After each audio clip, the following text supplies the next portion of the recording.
Tema del día, consumo responsable. Invitado, el abogado ecologista José María Borrero, un abogado que predica y aplica en estos temas. Egresado de la Universidad Santiago de Cali, profesor visitante de varias universidades, tanto en Colombia como en los Estados Unidos, con maestría en Derecho y Política Ambiental, director legal del Tribunal Internacional del Agua, con sede en Ámsterdam, Holanda, y fundador del Centro de Asistencia Legal Ambiental, CELA. La petición es que profundicemos en esa como conciencia que usted planteaba que tiene que tener todo consumidor en el momento en que va a comprar, en que va a adquirir algo, desde la más mínima adquisición personal hasta los alimentos, la comida, etc. ¿De dónde arranca esa posición ética ante el acto del consumo? Sí, recogiendo el hilo de nuestra conversación en el programa anterior, quiero insistir en la consideración sobre las implicaciones que tiene en nuestra vida y en la vida de la sociedad el acto de consumir. Y esa consideración hace énfasis en implicaciones de orden ético, implicaciones políticas y por supuesto culturales y sociales.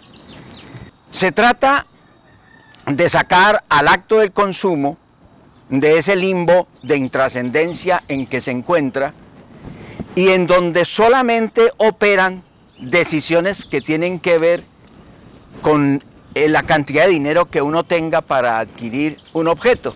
Entonces, el acto de consumir se viene convirtiendo solamente en un acto mecánico determinado porque haya o no haya dinero o crédito para adquirirlo. Pero resulta que ese acto ni es intrascendente, ni es neutro, sino que tiene muchas implicaciones. Entonces, ¿cuáles son esas implicaciones? ¿De dónde derivan esas implicaciones? Pues que en primer lugar, en ese momento en que nosotros, al parecer de una manera casi que mecánica y otras veces de una manera inconsciente, adquirimos un objeto, estamos nada más ni nada menos que ejerciendo nuestra libertad.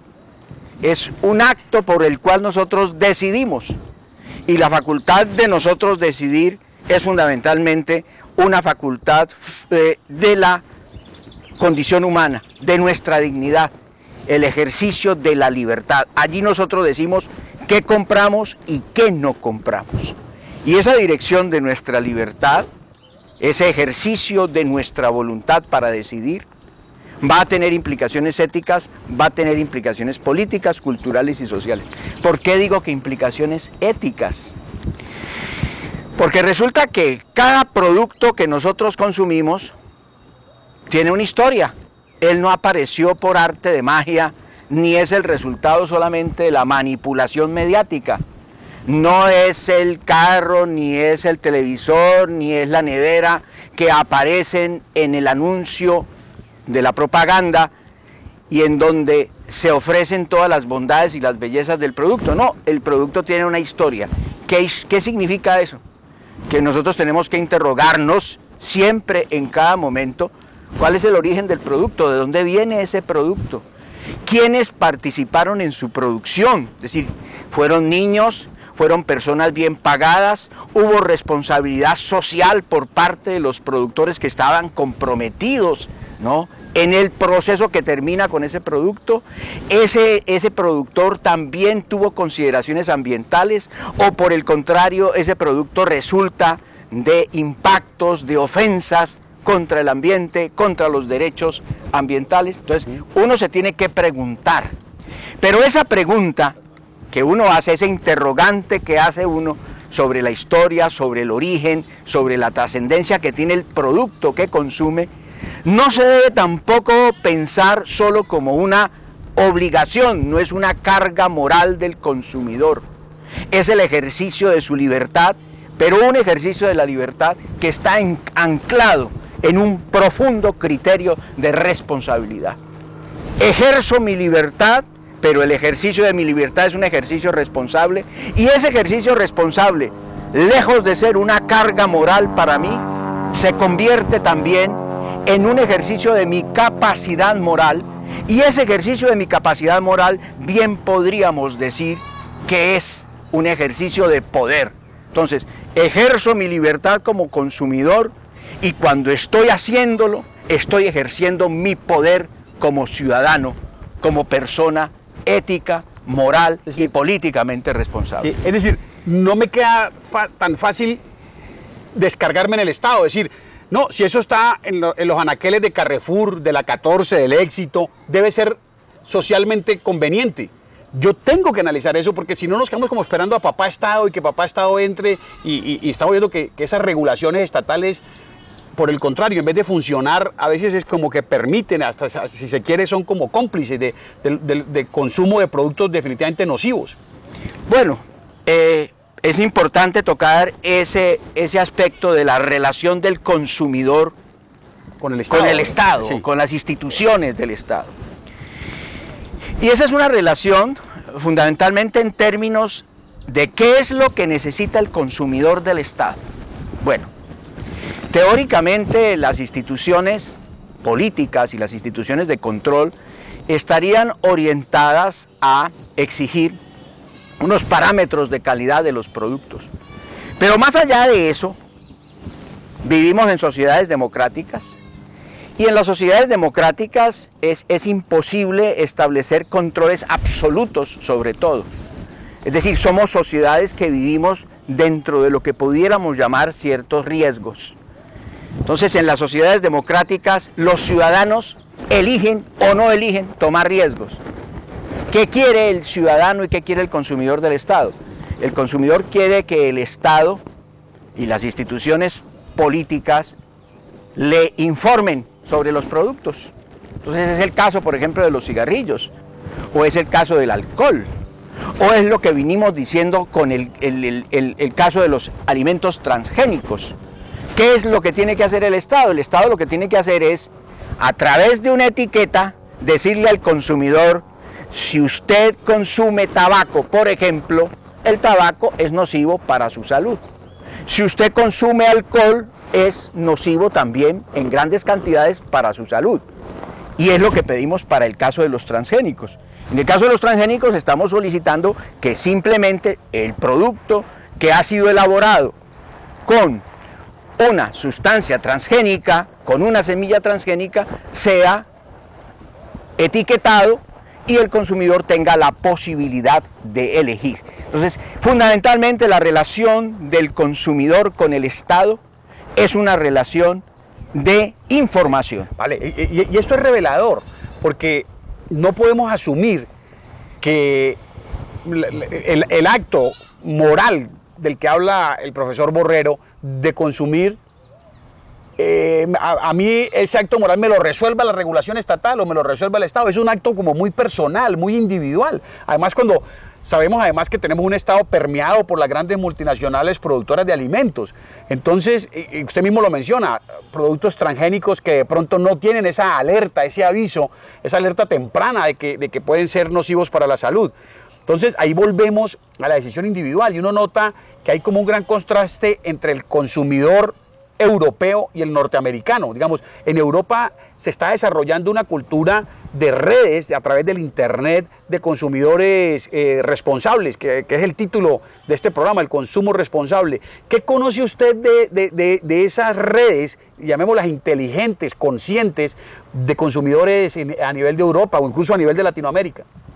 Bueno, hay redes e inclusive nosotros hace 2 años estuvimos trabajando en el establecimiento de una nueva red que es una alianza entre productores y consumidores ecológicos, una alianza fundada en relaciones de confianza.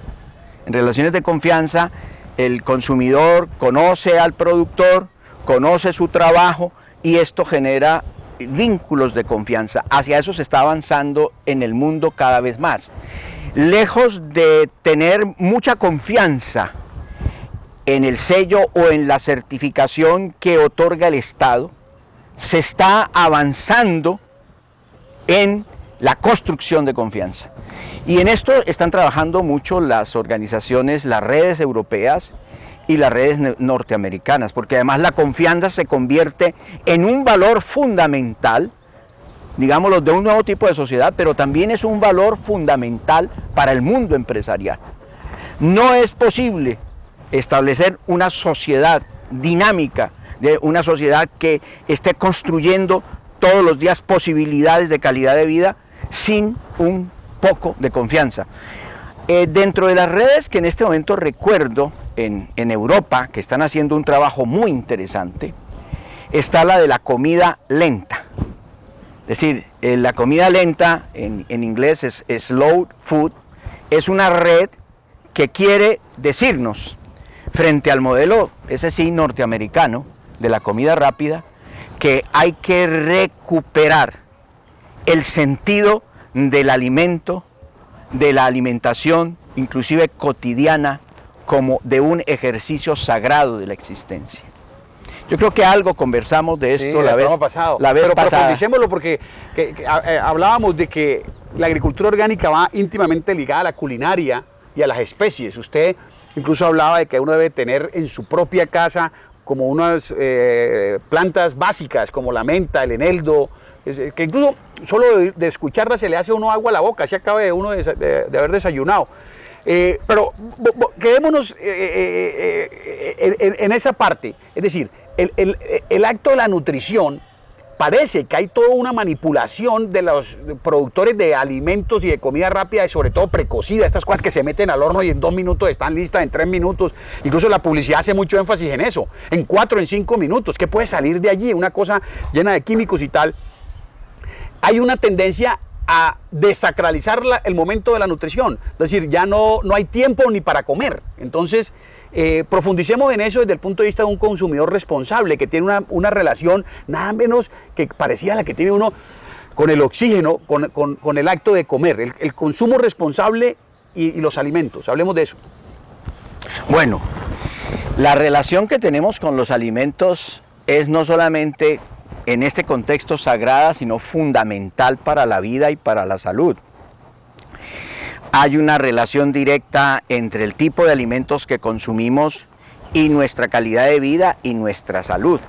Y nosotros nos sanamos con lo que comemos o también nos enfermamos con lo que comemos. Entonces, por eso hay que ser, en ese sentido, muy consciente de lo que se está comiendo. No podemos caer en este, digámoslo, vacío, en este estado en el que la comida se convierte solamente, el acto de comer, perdón, se convierte en un acto completamente automático, mecánico, desprovisto de sentido. Es decir, se trata de una manera masiva solamente de llenarse, ¿no?, de satisfacer una necesidad urgente de llenarse, de tener alimentos, sin consideración alguna de la relación que tenemos nosotros con el alimento. Una relación, en primer lugar, cultural, ¿no?, porque es una relación cultural. No nos olvidemos, inclusive hay un físico contemporáneo en este momento que dice que nosotros no hemos pasado, el gran descubrimiento de todo el tiempo fue el descubrimiento del fuego, que después del fuego no hay absolutamente nada, y que las diferencias, ¿no?, culturales se marcan entre lo crudo y lo cocido. ¿No? Lo crudo y lo cocido en el sentido de que la cultura, ¿no?, se genera, se construye a partir precisamente de los desarrollos culinarios, de los desarrollos de la cocina. Entonces, cocinar, en el sentido de preparar los alimentos, es un acto fundamental de la cultura. Y lo que es triste es que uno ve que la rutina de comida nuestra está marcada, hay que decirlo con nombre propio, por los Estados Unidos. Las comidas, y es donde más índices de obesidad hay, enfermedades cardiovasculares, infartos, derrames cerebrales, ligados a que se están alimentando muy mal. Por eso tenemos que aterrizar y por eso estamos dedicando a este tema de los alimentos, la crisis alimentaria, y hoy el consumo responsable, y en un próximo programa el tema de las granjas autosuficientes o la agricultura orgánica como algo que nos reconecte con el tema. Y por eso tenemos a José María Borrero, que dejó de ser hace rato, no sé si algún momento de su vida fue el teórico académico, de mucho profesor universitario, que anda en una burbuja, bajando el último artículo de internet y transmitiéndole eso a los alumnos, para ser un hombre que vive lo que predica, es decir, que se procura alimentarse bien, sin ponerlo ni mucho menos como un modelo, ni más faltaba ni endiosarlo, pero sí reconociéndole los méritos de la persona que toma decisiones valerosas de vida, para, junto con su esposa, también abogada, meterse en el cuento y vivirlo a profundidad. Hay poder en los consumidores y ya dejemos de esperar que papá gobierno reglamente todo y nos informe todo y apropiémonos de nuestros hábitos de consumo. Mire, hay una inteligencia que se está desarrollando en el mundo, que es una inteligencia de enjambre, donde no hay militancia, no tenemos que carnetizarnos para decir pertenezco a tal o cual organización. Y es una red que a través incluso del internet, esta poderosísima herramienta, está cada vez más y más interactuando. No necesitamos un director unificado, no necesitamos alguien ante el quien inclinarnos y rendirle pleitesía, porque es que él tiene las verdades reveladas y nos va a enseñar cómo cultivar y cómo comer. No, las semillas se regalan, las semillas no pueden tener dueños, las semillas no pueden ser propiedad de multinacionales como se pretende. Las semillas, el alimento es propiedad de todos. Hablemos en esta parte final del programa, José María, del tema del poder del consumidor, es decir, de esto que yo acabo pues de decir en mis palabras extraídas de un libro que además lo recomiendo, se llama Inteligencia Ecológica, de Coleman, el mismo Inteligencia Emocional, un libro que fue muy reconocido. El hombre ha escrito ahora un libro, habla de cómo los europeos se están organizando, pero hoy no están aquí ustedes para escucharme a mí, sino al profesor José María Borrero. Profundicemos, profesor Borrero, colega Borrero, profundicemos en eso del poder del consumidor. Sí. Los consumidores tenemos poder. A mí me parece que eso no es una afirmación pasajera, es una afirmación de una gran profundidad y de grandes implicaciones en nuestra vida. Porque cuando reconocemos que tenemos un poder y que ese poder lo podemos construir cada día lo construimos cuando convertimos el acto de la alimentación cotidiana en un ritual sagrado, en la relación con nuestros alimentos como un ritual sagrado, y aprendemos todos a cocinar y hacemos de la cocina un ejercicio de familia o un ejercicio de amigos, y nos recuperamos todos en la cocina, en nuestra relación, en esa relación de conocimiento con los alimentos. Ese poder que vamos a construir, no solamente en ese acto de la cocina, sino en el acto de la adquisición de los objetos en el mundo del mercado, ese es un poder, quiero repetirlo, que nace del ejercicio de nuestra libertad. Y ese ejercicio de nuestra libertad, que es el fundamento primero y último también de nuestra dignidad como seres humanos, nos confiere ese poder. Ejercicio de libertad que nos confiere poder. ¿Por qué nos confiere poder?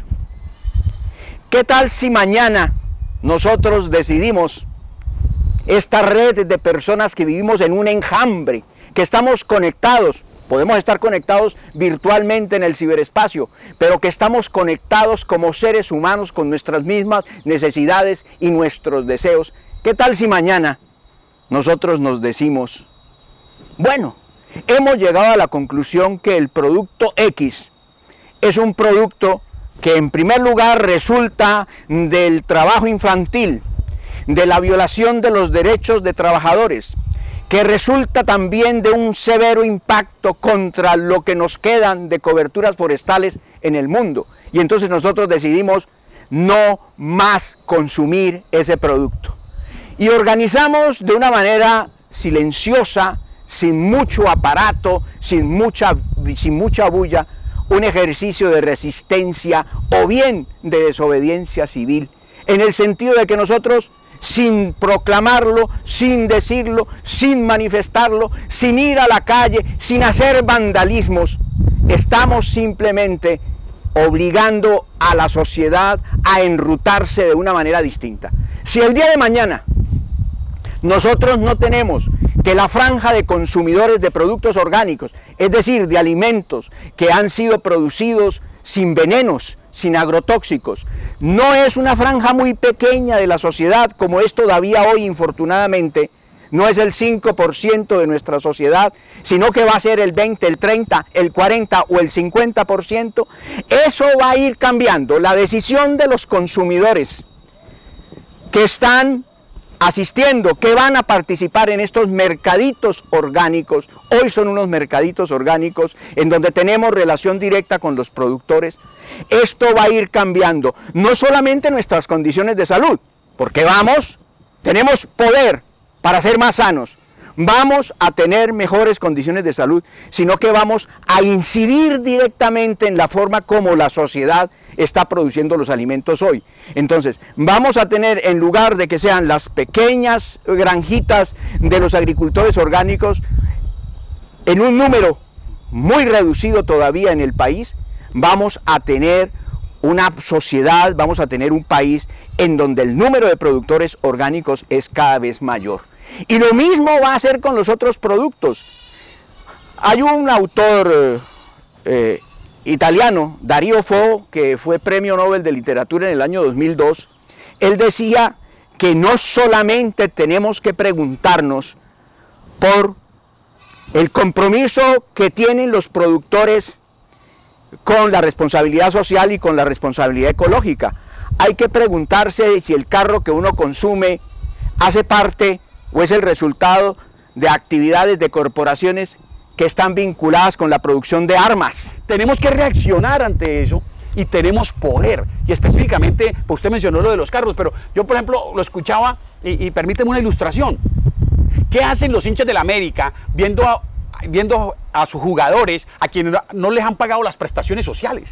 Es decir, incluso van líderes sindicales a eso. Tendría que haber una mayor conciencia, aún en ese consumo del espectáculo deportivo. Hay 11 ciudadanos allá, 11 jugadores de mi equipo amado, sí, pero ¿cómo voy a estar yo allí conmigo comprando una boleta para respaldar una taquilla buena, regular o mala, donde los jugadores no tienen una cobertura en seguridad social? Eso que dices es absolutamente importante, eso es profundo. ¿Por qué es profundo? Si la gente no fuera al estadio, si un día la asistencia fuera un hincha, seguro que se conseguían la plata para las prestaciones sociales. Por eso, ¿esto qué significa? Que la construcción de poder en una sociedad, sí, para las grandes decisiones, no se hace solamente en el foro público, se hace en la vida cotidiana, es en la vida mía de cada día, en las decisiones mías de cada día.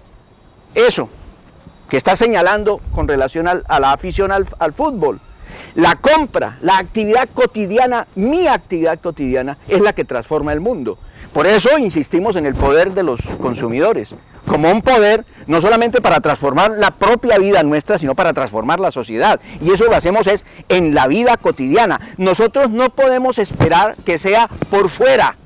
Unos poderes que se establecen por allá, en unos edificios completamente ajenos a la vida de la gente. Claro, que el Ministerio de la Protección Social vaya y se preocupe de que a los jugadores de la América le paguen sus prestaciones sociales. No, los hinchas de la América, incluyendo las barras bravas, que sabemos que algunos son televidentes de este programa en las mañanas y aún en la repetición de las noches, podrían decir, no vamos al estadio hasta que los jugadores no estén al día. Así como en algunas empresas exigen para que entren los empleados de un contratista, exigen la certificación de que la persona tiene sus prestaciones sociales, afiliación a la EPS, etcétera, al día, lo cual es sano. Asimismo, el aficionado debería decir, póngame al lado de la taquilla, al lado de la entrada, la constancia de paz y salvo con las prestaciones sociales de esos 11 gladiadores que salen a arriesgar ahí a veces su integridad física por la camiseta de mi equipo.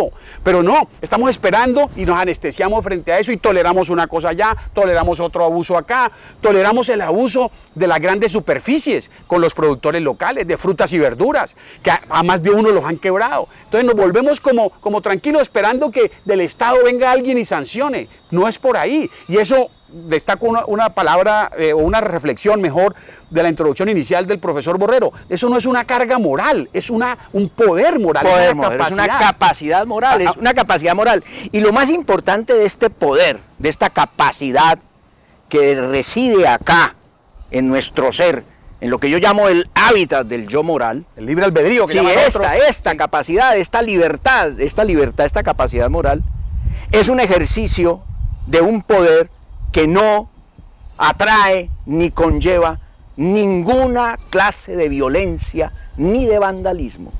Ajá. Es el acto mío de cada día. Personal, sí. Del acto mío de cada día, Sí. sin ejercicio alguno de violencia, ¿no? Es decir, ya no podemos seguir, ¿no?, metidos en esa historia, ¿no?, que tanta tragedia, que tanto dramatismo ha causado en el mundo, de que las sociedades se transforman a base de violencia. No, señor, no es con violencia. Y si hay en este momento en el mundo una sociedad que haya padecido ese ejercicio, es precisamente Colombia. Pero entonces estos tipos son unos soñadores. No, le voy a citar dos ejemplos que están en el libro de Goleman, que se llama Inteligencia Ecológica. Goleman y la inteligencia. Uno, descubrieron que los que estaban preparando, elaborando las zapatillas Nike, estaban trabajando en condiciones infralaborales. Y los que denunciaron esto, un periodista del New York Times escribió y no le pararon bolas, y empezaron a manejar el tema a través del internet, y se pararon al frente sin violencia de algunos almacenes, y la directiva de Nike reaccionaron. La presidencia de Nike dijo: no sabíamos que nuestra vicepresidencia de producción estaba contratando la producción en esas condiciones tan deplorables, de personas que trabajaban en cubículos, periodos de 18 o 20 horas diarias. Ese es un ejemplo. Y otro ejemplo, un banco internacional, en este momento no recuerdo el nombre, por eso no lo voy a dar, si lo recordara lo daba, pero no quiero evitarme problemas, sacó en Holanda un programa especial para jóvenes. Y se afiliaron bastante jóvenes, y a los 6 meses llegó un vicepresidente, no había costos ni tarifas, y unas condonaciones hasta que cumplieran 30 años. Y llegó un vicepresidente y a los 6 meses revisó eso y dijo: esto no es rentable, y acabó con el programa. Pues este muchacho empezó por la red a contactarse con más y más usuarios de jóvenes, y se fue generando entre los jóvenes holandeses una reacción no violenta, pacífica, consciente, cultural, de libre albedrío e individual, que llevó a que el banco cambiara su política. Eso fue lo que hicimos hace unas semanas cuando hicimos el boicot a las reglamentaciones de cobranzas del HSBC, cuando mi esposa Madeleine canceló una cuenta en el HSBC. Tenemos pues poder. Vamos a estar aquí en este programa hablando de un tema que nos va a dar mucho poder, que es la producción autosuficiente. Vamos a estar desde esta misma granja mostrando cómo se pueden producir nuestros propios alimentos. Tanto caleño, tanto vallecaucano, que tiene una pequeña parcelita y lo único que tiene es zona verde y matas ornamentales que son buenas. Vamos a estar con este hombre viendo el ejemplo a nivel de Jamundí, que es donde estamos hoy, 1000 metros sobre el nivel del mar, pero también vamos a ver a 1700 metros sobre el nivel del mar, por los lados de Dagua, por allá por el Carmen, por el Queremal, otra granja que lleva ya años funcionando, que tiende a la autosuficiencia, porque todo esto nos va reconectando con nuestro propio poder y nos estimula a que repliquemos eso, porque más allá del tema también se viene una crisis alimentaria, que es el tema que hemos venido trabajando, o que trabajamos mejor a lo largo de febrero. 2-3 minutos para redondear este tema del consumo responsable, de tal manera que quede como flotando en la mente la necesidad de organizarnos. Esto es como de pronto unas aguas que se empiezan a agitar y que esperamos que termine siendo un movimiento, pero constructivo y muy importante, como lo menciona el profesor Borrero, no violento. Sí, porque estamos conectados. Estamos conectados y nos vamos desorganizando un poco en el sentido, nos vamos organizando un poco también en el sentido de un personaje de Shakespeare, se llamaba Dick el Carnicero, y él decía que estamos en orden, sobre todo cuando estamos dentro del mayor desorden, lo cual significa que estamos conectados porque nos vamos a conectar a través de esta conciencia de nuestra libertad, de nuestra voluntad, de nuestra capacidad de elección. ¿Para qué? Para que tengamos comercio justo, es decir, precios justos, para que tengamos productos que resulten de una relación amigable, de respeto del ambiente, de la naturaleza, para que tengamos una relación de productos que han sido el fruto de un trabajo independiente, autónomo, bien pagado, con respeto de los derechos laborales. Es decir, que nosotros tengamos la capacidad para decidir que esos objetos son los objetos que vamos a adquirir, siempre y cuando, esto hay que también traerlo Subrayarlo. a colación y subrayarlo, saber que un mundo que podríamos empezar a construir es un mundo de menos objetos, es un mundo más frugal, es decir, es un mundo en donde aprendamos a desear bien, porque durante mucho tiempo hemos estado deseando mal. Y desear bien es también orientar nuestra voluntad, orientar nuestra libertad hacia la elección de esos objetos que resultan de la justicia, de la compatibilidad ecológica y del respeto de la dignidad y de los derechos de las personas. Muy bien, tenemos una cita. Prepárese, incluso si usted tiene un pedacito de tierra, puede ser 400, 500 metros, o aún vamos a ver principios de agricultura que están siendo productivos, que están siendo exitosos a nivel del Valle del Cauca, desde esta propiedad aquí en Jamundí, y desde las laderas de la cordillera occidental colombiana, en los límites de Dagua con Cali, kilómetro 26, kilómetro 28 de la carretera al mar. Kilómetro 28 de la carretera al mar. También, como parte final, oigan estos pájaros. Oigamos esta naturaleza, tenemos que crear comunidades de compradores también. Es decir, esta inteligencia tiene que terminar entendiendo que no podemos ser simplemente víctimas de la publicidad engañosa, víctimas de la manipulación, de la psicología del consumidor, que no es ninguna psicología del consumidor, es la psicología de la manipulación del consumidor.